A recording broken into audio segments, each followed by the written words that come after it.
Indian air force यानी दुनिया की चौथी सबसे बड़ी वायुसेना आज अपना 90वां स्थापना दिवस मना रही है, जिसको लेकर एक के बाद एक खूबसूरत तस्वीरें चंडीगढ़ से सीधा आपको दिखा रही है। बेहद भव्य ऐतिहासिक तस्वीर। और उसी पर ज्यादा बातचीत के लिए हमारे साथ खास मेहमान, हमारे सहयोगी हमारे साथ जुड़े हुए हैं। हमारे खास मेहमान Satish Sharma, retired wing commander, हमारे साथ जुड़ गए हैं। सतीश जी, इन तस्वीरों को समझाइए, बेहद खूबसूरत ये तस्वीरें। रंजना जी, ये जो अभी आप देख रहे हैं, जो फिक्स विंग एयरक्राफ्ट्स के अंदर से एक तरह से सेलिब्रेशंस में जहां आप जमीन पर आतिशबाजी करते हैं, तो ये उस तरह का लेवल लैंग्वेज पर आपने अभी देखा। ये इसमें हमारे फिक्स विंग्स के साथ साथ इसमें डबल इंजन सिस्टम होता है। और ये एयरक्राफ्ट जो आप देख रहे हैं, ये भव्यता है। हमारे पास इंडिया में अभी तक हमने इसको बनाया नहीं है, ये बाहर से ही इंपोर्ट किए हुए हैं, लेकिन उसके साथ साथ में इनकी एक अपनी अहमियत है। ये बहुत सुंदर विहंगम दृश्य अब मैं देख पा रहा हूँ चंडीगढ़ सुखना लेक के पास। ये जो आप इस समय महसूस कर रहे हैं, ये देखिए, फ्लाई पास के अंदर एक फॉर्मेशन बनाई जाती है, और वो जो फिक्स्ड विंग एयरक्राफ्ट हैं उसके अंदर जो छोटे और बड़े, मैं सामान्य भाषा में बात कर रहा हूँ, उसको देख करके अब एक फॉर्मेशन होती है। और उसी के साथ में हम कुछ चेंजेस कर, ये आप अभी ऊपर देख पा रहे हैं, ये बीच में जो है ये हमारा फिक्स विंग है। और ये जो एयरक्राफ्ट है ये फाइटर नहीं है, लेकिन साइड्स में अगर आप देखेंगे तो वो फाइटर्स एयरक्राफ्ट हैं। तो इस तरह से हमारे देश की जो आर्सेनल में आज रफाल से लेकर के और अपाचे हेलीकॉप्टर्स आ गया है, चिनूक आ गया है, और इनका भी सबसे बड़ा जो प्रचंड आप देखेंगे, ये फिक्स विंग एयरक्राफ्ट है जो अभी आप देख रहे हैं। ये मल्टी रोल ये भी अदा करता है।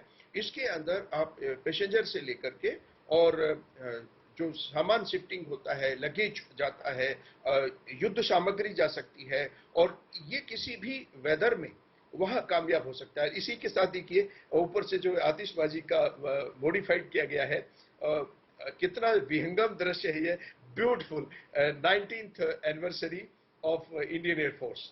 आप जिस तरह से इसकी कल्पना कर सकते हैं कि हमने कितनी लंबी यात्रा पूरी की है। और आज आप देखेंगे ये मिक्स है, old helicopters, old aircrafts, fix wing aircrafts, utility helicopters, उसके साथ साथ में पैसेंजर्स एयरक्राफ्ट के साथ साथ आप देखेंगे फाइटर्स की, जो सुखोई 30 से लेकर मिराज 2000, उसके साथ में जो हम ऐड करने वाले हैं, ये देखिएगा, ये जो आप देखेंगे ये मिराज और मिग, हमारे पास जो मिग एयरक्राफ्ट है, मिराज है, उसके अंदर उसकी अलग अलग खूबियां होती हैं।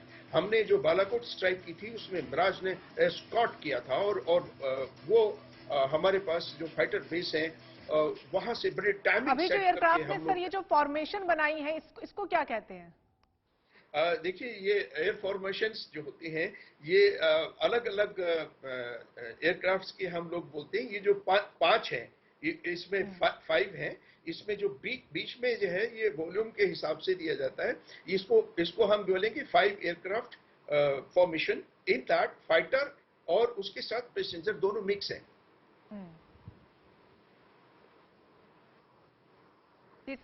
सतीश जी, ये जो कॉम्बिनेशन आप बता रहे हैं फाइटर नॉन फाइटर प्लेन्स का, एयरक्राफ्ट्स का, इसकी क्या खासियत होती है? इसे क्यों साथ में कंबाइन किया जाता है?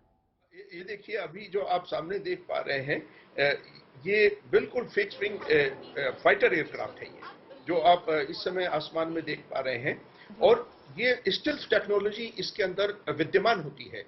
ये कहीं पर भी किसी भी मिसाइल को, इंक्लूडिंग न्यूक्लियर मिसाइल को, फायर करने में सक्षम है। इसके अंदर पायलट्स किसी भी तरह से, आप ये समझिए कि दुश्मन की मिसाइल को धोखा दे सकता है, और वार जोन में जहां पर भी टैक्टिकली ये एयरक्राफ्ट डिसेप्शन में काम आ सकता है, और किसी भी तरह से, किसी भी एंगल से फायर कर सकता है। हमारे पास जो रफाल आया है, हम हिंदुस्तान की सीमा में रहते हुए भी 600 किलोमीटर तक उसमें फायर कर सकते हैं। तो ये बहुत बड़ा एज है। दुश्मन की सीमा में घुसे बिना ही आप उसको नेस्त नाबूद कर सकते हैं, उसके राडार को उड़ा सकते हैं, उसके मिलिट्री बेसिस को उड़ा सकते हैं, और उसके पर्टिकुलर किसी भी ऑब्जेक्ट को आप निशाना बना सकते हैं, टारगेट हिट कर सकते हैं। तो ये बहुत बड़ी खासियत होती है। आजकल वो नॉर्मल चीज नहीं होती। पहले हम ऐसा भी जमाना रहा है कि हम मैप लेकर बैठते थे और हमारे पास कोऑर्डिनेट से हम आईडी से उसको लगाते थे कि वेयर वी आर, तो हमको विजिबिलिटी के साथ चलना होता था। लेकिन अब टेक्नोलॉजी बहुत बढ़ गई है और उसके हिसाब से फाइटर एयरक्राफ्ट हिंदुस्तान की आज की तारीख में मैं कहूंगा कि सुखोई 30, उसके अंदर तेजस जो हमारा अपना है उसको लेकर के, और मिराज 2000 हमारी बैकबोन बनी हुई है, MiG-29 एयरक्राफ्ट जिसकी ओवरऑलिंग के समय हमने कारगिल वॉर के समय मैं उसमें रहा हूं तो हमने देखा था। और सबसे बड़ी बात यह है कि हमारे पास एवॉक्स टेक्नोलॉजी, एवॉक्स सिस्टम है आज, जो हमारे पास कारगिल के समय नहीं था। वो हमने यूक्रेन से E2C के नाम से उसका टेक्निकल नेम था, वो चंडीगढ़ में लैंड हुआ था और उस समय हम उसको छुपाना भारी हो गया था। ये टास्क इत्तेफाक इसके से बारे में मुझे बताइए, मिला। ये कुछ अलग और नई तस्वीर इस वक्त सामने आई है। इस एयरक्राफ्ट को क्या कुछ कहते हैं, किस लिए काम आता है? देखिए, ये जो आप एयरक्राफ्ट देख रहे हैं AN-32 का एक डेवलप्ड वर्जन है और ये फिक्स विंग एयरक्राफ्ट है। इसी तरह से हमारे पास ये जो आप दो एरोबिक्स दिखा रहे हैं अभी, इस साइड में जो ये फाइटर है, ये आप जो देख रहे हैं, ये मिग और सुखोई, इनका सबका जो एक सुखोई एयरक्राफ्ट है और मिराज 2000, इसमें फिक्स विंग से ही हम समझ पा सकते हैं कि ये कौन सा जहाज उड़ रहा है और किस तरह से पायलट को इसके लिए एक तरह से प्रैक्टिस करनी होती है और उस लेवल के ऊपर ही उसको एयरक्राफ्ट को स्विंग के साथ उठाना होता है। और ये फाइटर एयरक्राफ्ट में इतनी पावर होती है इसके इंजन में कि ये उस तरह से आसमान में कलाबाजी खा सकता है। और लेकिन युद्ध के समय एक पॉइंट नोट करने का होता है कि हम उसके अंदर जो आर्म्स एम्यूनिशन लगाते हैं, चाहे वो न्यूक्लियर है या वो कन्वेंशनल बम है, उसका वजन होता है। तो उस समय हम उसमें कम से कम ईंधन भरते हैं ताकि इसकी उड़ने की कैपेबिलिटी, इसकी स्पीड और एक्यूरेसी वो कंप्रोमाइज ना हो पाए। ये जो आप इस समय देख रहे हैं, ये बहुत शानदार हमारे सुखोई का वो है मॉडल्स। इसमें ये डबल विंग आप जो साइड में देख रहे हैं और इसके अंदर वो ताकत होती है कि ये दुश्मन को मारने के लिए हमारे आणविक हथियारों को भी ले जा करके फायर कर सकता है। बिल्कुल। और जिस हाइट पे इनकी उड़ान इस वक्त की जा रही है, क्या अमूमन इसी हाइट पर इनको उड़ाया जाता है या फिर दर्शक वहां पर मौजूद है और खुली आंखों से देख पाए इसलिए? देखिए, ऐसा होता है कि ये डिपेंड करता है उस समय आप कहां युद्ध करना चाह रहे हैं, उसकी टेरेन कैसी है। और कभी कभी ऐसा होता है कि अगर आपको सूरज किस साइड में है, अगर डे टाइम में आपको अटैक करना है तो जिस तरफ सूरज जैसे सनसेट हो रहा है, तो सनसेट की तरफ से अगर आप चलेंगे तो आपको डिटेक्शन करना, आपको पता लगाना दुश्मन के लिए मुश्किल हो जाएगा। तो लेकिन अगर आप उल्टी दिशा में जाते हैं तो उनके राडार्स आपको बहुत जल्दी कैच कर सकते हैं।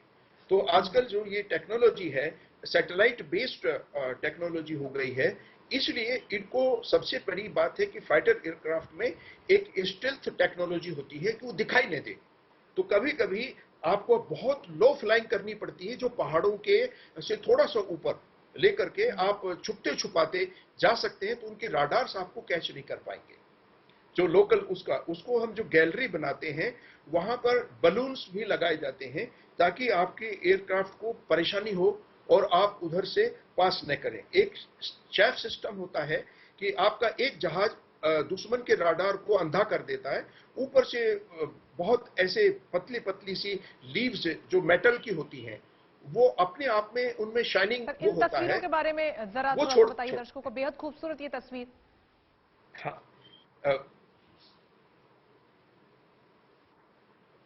आज हमारे पास में एयर टू एयर रिफ्यूलिंग का जो सिस्टम आया है, वो आप देखेंगे कि IL-76 को उस तरह से उस लेवल पर मॉडिफाई करके उसमें wow, this is called the diamond formation. ये जो आप देख रहे हैं अभी आसमान में, ये डायमंड फॉर्मेशन कहलाती है। और आप इतने फाइटर एयरक्राफ्ट, जितने डिस्टेंस, जितनी खूबसूरती के साथ मजे हुए पायलट, ये मैं आपको बताना चाहता हूं। हमारी फौज, हमारी सेना, आर्मी, नेवी, एयरफोर्स वर्ल्ड में मानी जाती है इसके लिए। और स्पेशली हमारे जाबाज पायलट्स और उनकी जो टेक्निकल खूबियां हैं, जो जिस तरह से उनकी रिफाइनमेंट, उनकी शानदार ट्रेनिंग। और ये देखिए, वाओ, अब देखिए डायमंड फॉर्मेशन से ये चेंज किया बीच में और इन्होंने दोबारा से फिर उस एंगल में बढ़ते हुए और again they are going back to the diamond formation. आप देखिए कि कितनी खूबसूरती के साथ इतनी स्पीड में भी उन्होंने एक आसमान में इस कदर दृश्य बनाते हुए और बहुत ही डिसिप्लिन, बहुत ही कॉन्फिडेंस, और सबसे बड़ी बात ये होती है कि ये वो जाबाज फ्लाइंग मशीन्स हैं जिन पर हमें गर्व है, और जो किसी भी स्थिति में इन फ्लाइंग मशीन्स के द्वारा हमारी जो वायु शक्ति के रूप में जो हम सतीश जी, ये भी समझना चाहेंगे जो अलग अलग फॉर्मेशंस इस वक्त देखने को मिल रही हैं, क्या इसके भी अपने कोई खास मायने हैं, या फिर ये भी कोई संकेत देती है, किसी प्रकार का सिग्नल या कोई कोड? हाँ, देखिए इसका ये जो एयर शो हो रहा है, इसमें एक तरह से ये एक बात को मैसेज जाता है। आपने देखा होगा कि पिछले कुछ सालों में कई कंट्रीज ने ये ट्राई किया, लेकिन वहां पर एक्सीडेंट्स हो गए, और इससे पायलट की एफिशिएंसी का और वहां की जो फाइटर एयरक्राफ्ट्स हैं उसको किस तरह से पायलट उड़ाता है, ये अपनी माइट है, और ये एक तरह का ताकत दिखाना होता है कि देखिए हमारे रणबांकरे कितनी बारीकी से हम फॉर्मेशन चेंज कर सकते हैं। और जिस तरह से युद्ध में भी फॉर्मेशन होती है, आपने सुना होगा चक्रव्यूह बनना जमीन के ऊपर, उस तरह से आसमान के अंदर भी उनके जहाज कैसे आ रहे हैं, ऊपर से उनके फाइटर्स कैसे आ रहे हैं, और हम किस नीति से, रणनीति से, फॉर्मेशन से उनको डरा सकते हैं, उनको दबा सकते हैं, उन पर अटैक कर सकते हैं। तो ये खाली एयर शो का दिखाना पर्पस नहीं है, इसके पीछे ये efficiency, coordination with the flying machine, और पायलट कितना एफिशिएंट है कि किस तरह से वो हर परिस्थिति में इस एयरक्राफ्ट को, फाइटर एयरक्राफ्ट को यूज कर सकता है अपनी फायर पावर बढ़ाने के लिए। ये सबसे बड़ी बात होती है, और इससे पायलट का भी कॉन्फिडेंस होता है। और दूसरे, इसको आप समझिएगा कि हिंदुस्तान से ज्यादा इस समय चाइना और पाकिस्तान देख रहे हैं। ये वर्ल्ड के हमारे जो एडवर्सरीज हैं वहां के लोग देख रहे हैं, उन्होंने सारे सिस्टम्स इस पे लगा रखे हैं। और ये ताकत दिखाता है हमारे पायलट्स की कि ये हमारे वो रणबांकरे हैं जो इन मशीनों के द्वारा किसी पर भी काल बनकर टूट सकते हैं, इसको हल्के में नहीं लिया जा सकता। सर, इन तस्वीरों को जरा बताइए, ये कौन सा विमान जो इस वक्त तस्वीरों में हम देख पा रहे हैं?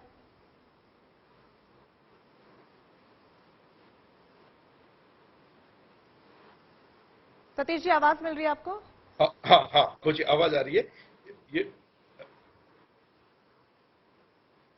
जिस तरीके से तस्वीरें लगातार हम दिखा रहे हैं और जिस तरीके से आप बता रहे हैं कि जो फॉर्मेशन है इसका अपना एक महत्व होता है, जो यहाँ पर डिस्टेंस होता है वो अपने आप में बेहद खास होता है, और इन तभी चीजों को समझना बहुत ज्यादा महत्वपूर्ण होता है भारतीय वायुसेना और उसके तमाम पायलट्स के लिए। और यही वजह है कि इस वक्त जो नजारा खूबसूरत हम आपको दिखा रहे हैं, बड़ी तादाद में सुखना लेक के पास वहां पर दर्शक भी मौजूद हैं जो खुद इसके गवाह बन पा रहे हैं। तो सीधी तस्वीरें लगातार चंडीगढ़ से इस खूबसूरत नजारे की, और ये भव्य तस्वीरें देखिए जहां पर वायुसेना दिवस के मौके पर वायुसेना के शौर्य की, पराक्रम की अलग अलग कैमरा एंगल से ये अलग अलग तस्वीरें हम आपको दिखा रहे हैं। साथ ही खास मेहमान और एक्सपर्ट्स हमारे साथ लगातार बने हुए हैं जो असल मायने इसके क्या कुछ कहते हैं वो आसान शब्दों में हमारे दर्शकों को भी समझा रहे हैं। स्टूडियो में इस वक्त हमारे साथ डीके पांडे जी जुड़ गए हैं, रिटायर्ड ग्रुप कैप्टन है, इसके अलावा retired wing commander Satish Sharma ji लगातार हमारे साथ बने हुए हैं जो विस्तार से जो तमाम तस्वीरें चंडीगढ़ से सीधा हम आपको दिखा रहे हैं उन्हें समझा रहे हैं। एक के बाद एक तस्वीरें सामने आ रही हैं क्योंकि एयर शो का वहां पे पूरा कार्यक्रम शुरू हो चुका है। राष्ट्रपति द्रौपदी मुर्मू वहां पर पहुंच चुकी हैं, रक्षा मंत्री राजनाथ सिंह वहां पर मौजूद है, और ये भव्य ऐतिहासिक तस्वीरें, और ऐतिहासिक इसलिए क्योंकि पहली बार दिल्ली एनसीआर के बाहर ये पूरा कार्यक्रम हो रहा है। शुरुआत मैं आपके साथ करना चाहूंगी पांडे जी, जो तस्वीरें सामने आ रही हैं अपने आप में बेहद खास है, लेकिन इसको थोड़ा आसान शब्दों में हमारे दर्शकों के लिए समझाइए कि ये विमान है कौन सा, किस लिए इस्तेमाल होता है, इसकी खासियत क्या कुछ है? देखिए, जब हम वायुसेना की बात करते हैं तो केवल मारक क्षमता की बात ही महत्वपूर्ण नहीं होती, जो लॉजिस्टिक सपोर्ट है और जो साजो सामान है उसको एक जगह से दूसरी जगह ले जाना और बाकी दूसरी सेनाओं को मदद पहुंचाना, ये सेना के ट्रूप्स को ले जाने की जरूरत पड़ सकती है या मेडिकल इवोकेशन की जरूरत पड़ सकती है। तो ऐसे जो असाइनमेंट्स होते हैं, मिशंस होते हैं, उसके लिए हमें heavy lift aircraft, transport aircraft की जरूरत पड़ती है। ये भी भारत का एक बहुत ही महत्वपूर्ण हैवी लिफ्ट एयरक्राफ्ट है, और ये अभी हमारे पास 3 जो ग्लोब मास्टर C-130, C-117 और AN-32 तीनों ही सक्षम है भारत में एक कोने से दूसरे कोने में जाने में। और ये महत्वपूर्ण जो इसमें दिखाया गया है, जो आप देख रहे हैं, ये फायर किए जाते हैं, बेसिकली कार्ट्रिजेस फायर जो किए जा रहे हैं, इसका उद्देश्य होता है कि अगर किसी ने इस पर लॉक लिया है, आईआर लॉक लिया है, तो उसको कैसे उस लॉक से तोड़ा जाए। तो ये महत्वपूर्ण, ये अपने आप को बचाने का तरीका भी है। इसमें साथ में इस जहाज में जो है गन भी होती है, जो कि कोई भी इसके आसपास कोई दुश्मन का जहाज इसको मारने का प्रयास करे तो गन का प्रयोग करके और वो उसको खदेड़ा जा सकता है। महत्वपूर्ण ये है कि हम जो मिशन है हमारे सामने उसको किस मुस्तैदी से अडॉप्ट करते हैं और इजीली करते हैं। ध्यान रहे, सेना चाहे भारतीय वायुसेना हो, नौसेना हो या थल सेना हो, रीटेक्स की कोई भी उम्मीद नहीं होती। एक बार में ही आपको एक मौका मिलता है, दुश्मन एक ही मौका देता है और उसी में आपको निशाना जो है लगाना होता है। आप चूके तो आप गए। बिल्कुल, अपने आप में बहुत महत्वपूर्ण है जो टाइमिंग है। सतीश जी, जैसा कि पांडे जी भी कह रहे हैं कि टाइमिंग बहुत महत्वपूर्ण होती है, लेकिन जब बात एयर शो की होती है, इस तरीके के नजारे जब दर्शकों के लिए यहां पर तैयार किए जाते हैं, उसमें टाइमिंग कितनी महत्वपूर्ण, और ये नजारा देखिए बेहद खास। देखिए, ये बहुत महत्वपूर्ण होता है और ये बहुत रिस्की भी होता है। आप इसको बात को समझिए कि it is dangerous also equally, and it shows कि ये पायलट की एफिशिएंसी कितनी है। और उसके साथ साथ जो इसका हर एक ग्रुप का, जो भी आप ये फ्लाई पास देख रहे हैं, ये ग्रुप फॉर्मेशंस जो आप देख रहे हैं, आपके साथ में ग्रुप कैप्टन पांडे साहब भी हैं। आप एक चीज को समझिएगा कि यहाँ पर एक लीडर होता है, हर फॉर्मेशन का एक लीडर होता है। वो लीडर की कमांड कंट्रोल के अंदर ही उसके साथ जितने दूसरे एयरक्राफ्ट हैं वो अलाइंड रहते हैं और उसी की कमांड से sometimes he is leading from front, और जब वो फ्रंट से होते हैं, आगे लीडर है, उसकी साइड में फॉर्मेशंस है, उसको आप ईसेल कहते हैं। और दूसरा, जब वो सेंटर में आ जाता है, when the leader is in the centre, इस लाइन एब्रेस्ट और फिर एक बॉल की तरह से भी एक दीवार बन जाती है, where the leader is in the centre. So ये आपकी एफिशिएंसी को, आपके माइट को शो करता है, और ये वो ताकत दिखाता है कि आप अपनी फ्लाइंग मशीन को कितनी तरह से टैक्टिकली, एरोबेटिक्स के रूप में ही नहीं, दुश्मन को टारगेट करके आप अपने आप को बचा भी सकते हैं, और एक डिफेंस के रूप में ही नहीं, ऑफेंसिव अटैक करने के लिए आप कितने एफिशिएंट हैं, how you are actually train. So ये एक मिलिट्री माइट को, आपकी एयरफोर्स की जो ताकत है वायुसेना की, ये उसका प्रदर्शन भी है। और उसके साथ साथ मैं ये कहूंगा कि जिस तरह से हमारे पायलट्स बहुत माइन्यूटली इसको फाइन ट्यून करते हैं, जब भी उनकी ट्रेनिंग होती है, उसके बाद में प्रैक्टिस होती है, उसके साथ साथ उसका जो अभ्यास है वो इतने ज्यादा एफिशिएंट होते हैं कि आप समझिए कि जब वो साथ में इस तरह के फाइटर एयरक्राफ्ट, ये तो सिंगल एयरक्राफ्ट जो आप देख रहे हैं अभी, और जिस तरह से हमारे सुखोई, जिसको हम Su-30 कहते हैं, अभी इम्प्रूव्ड वर्जन है, ये 90 साल की वो हमारी ताकत का डिस्प्ले है। कहाँ हम डकोटा की एज से लेकर के और आज लेटेस्ट अपने एयरक्राफ्ट पर आ चुके हैं, जिसके अंदर प्रचंड आप देखेंगे। और ये जो डिफरेंट फॉर्मेशंस हैं, इसमें आकाश गंगा, हमारे पैराट्रूपर्स जो होते हैं, उससे लेकर के, और आप जो ये एयर शो देख रहे हैं, ये देखिए सिंगल एयरक्राफ्ट, फाइटर एयरक्राफ्ट का पोजीशंस है, जहां पर पायलट उसको कितने कंट्रोल से फ्लाइंग करता है। सिंपल भाषा में अगर आप बोलें तो ये देखिए, ये जो फॉर्मेशन है, ये डायमंड फॉर्मेशन है, और ये जो आप डाइव कर रहे हैं नीचे की तरफ, इसमें कमांडर सेंटर में है। आप ये देखिएगा कि एक इसमें फाइटर एयरक्राफ्ट है जो सेंटर में है, he is the commander, he is the leader. उसके चारों तरफ ये जो फॉर्मेशन है, यही फॉर्मेशंस, इस तरह से 4-5 तरह की फॉर्मेशंस होती है, जिसको हम एसएलएन, लाइन एब्रेस्ट और वॉल, उसी के साथ वी, और इनटेल के अंदर भी कमांडर जो होता है वो ऊपर होता है, और उसके जो सबऑर्डिनेट एयरक्राफ्ट जो साथ फॉर्मेशन कर रहे हैं वो नीचे होते हैं। तो इस तरह से ये फॉर्मेशंस का विहंगम दृश्य है, जो आज 90वीं वर्षगांठ पर हिंदुस्तान की जनता, बिल्कुल सतीश जी, देखने में जितना खूबसूरत है, शायद करने में उतना ही डिफिकल्ट टास्क पांडे जी ये होगा। ये हॉक 132 जेट ट्रेनर्स हैं, जो कि अभी हमने अपने जो पायलट्स हैं उनकी ट्रेनिंग के लिए ये अडॉप्ट किया है, और बहुत महत्वपूर्ण योगदान रहा है आज के फाइटर पायलट को तैयार करने में। देखिए, फाइटर पायलट बनना जो है वो एक चुनौतीपूर्ण इसलिए है कि आपको हर मिशन में शारीरिक और मानसिक दोनों तरफ से आपको बहुत ही स्वस्थ होना पड़ेगा। क्योंकि जब आपका जहाज 250 मीटर प्रति सेकंड से 300 मीटर प्रति सेकंड की गति से जब उड़ रहा है, तो आपको आपका जो निर्णय लेने की क्षमता है उसी अनुरूप होनी चाहिए। स्प्लिट सेकंड डिसीजन जैसे कहा जाता है कि हवा में आपको स्प्लिट सेकंड डिसीजन लेना चाहिए। ये जो 9 हॉक जहाज है, ये जो करतब दिखा रहे हैं, ये इंडिकेशन है कि हमारी ट्रेनिंग का क्या स्टैंडर्ड है, कोऑर्डिनेशन का क्या स्टैंडर्ड है, क्योंकि देखिए एक गलती भी जो है पूरे फॉर्मेशन को डिस्टर्ब कर सकती है। तो ये हमारे जो रणबांकुरे हैं, हमारे जो पायलट्स हैं, जो प्रशिक्षक हैं, वो किस प्रकार से समर्पित हैं अपने काम के लिए, इसका एक बहुत जीता जाता उदाहरण सबके सामने है। देखिए कोई भी एयर शो होता है, उसका मुख्य उद्देश्य होता है किस प्रकार से हम सेनाओं को आम लोगों तक जोड़ें, क्योंकि सभी पूरा भारतवर्ष जो है एक उम्मीद करता है, हमारी सेनाएं जो है हमेशा वो कर्तव्य कर दिखाएंगी जो वो चाहते हैं।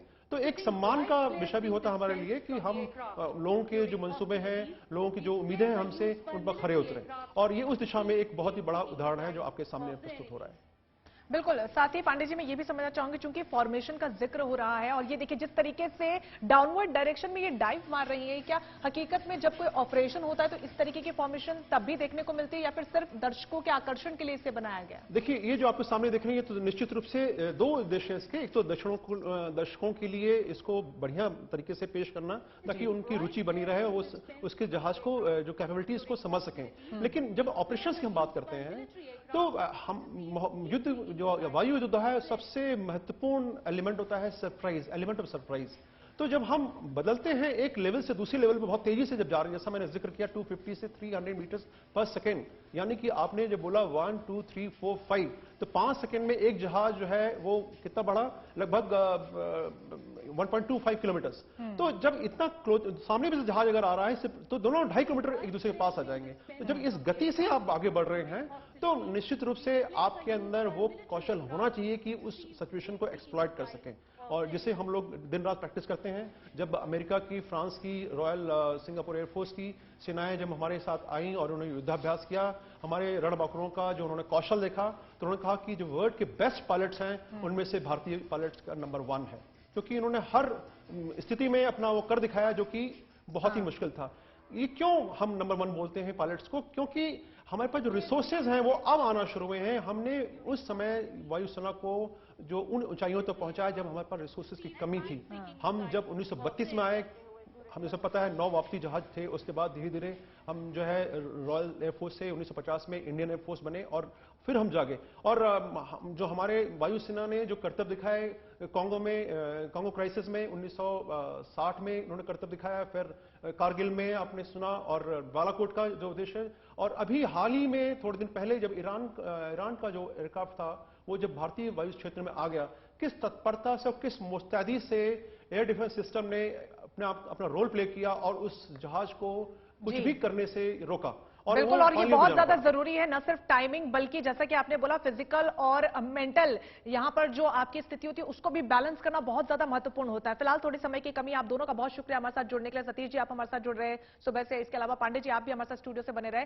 बहुत शुक्रिया आप दोनों का इस खास पेशकश में जुड़ने के लिए और आसान शब्दों में समझाने के लिए कि क्या कुछ आज का दिन महत्व रखता है, और साथ ही जो तस्वीरें सामने आ रही है कितनी महत्वपूर्ण है, क्योंकि जब कोई ऑपरेशन होता है किस तरीके से उसे अंजाम दिया जाता है उसकी एक छोटी सी झलक इस वक्त एयर शो में दिखाई जा रही है।